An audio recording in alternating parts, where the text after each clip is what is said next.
Masoyin breaker.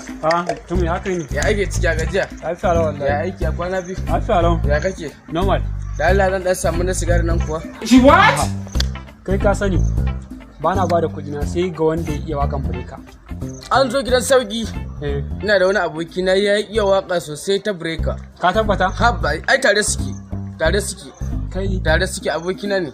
Amma ka tabbata iya wakan breaker? Ya iya waka na gaya ma, ya iya waka sosai. Karfa aje kuma a ga aka ina ya iya waka. Dan ka san wallahi ba zan duba ma ba. A'a ya iya waka. To shikenan, to shi din yana ina ne? A can za mu same shi yana zaune. Okay, to mu je. Yana can. Mu je.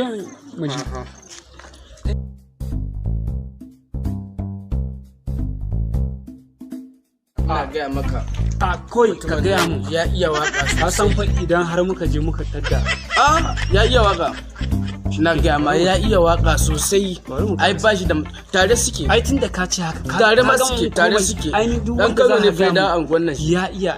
Ga can ma. Indo. Malaya garin ne. Yawa ya gaja. Daidai wallahi. Mutum yana gashi fa. Kai ne nake jin labarin wai ta yi wakan breaker. Wai saboda bureka ne ka zo da wannan? To ni na koya wa bureka waka kafin ya fara waka ni na nuna mai ga yadda ake yi. What? To da Allah ko za ka dan rera ni? Ya biya ni.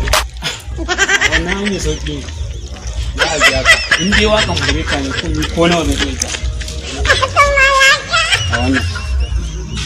Wannan ya sun ishe ka mana. Na duba maka dan na ganka tare da abokina ne.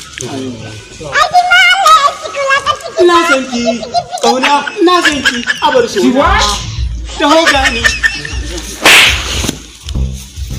Ban kudi na. Ban kudi na.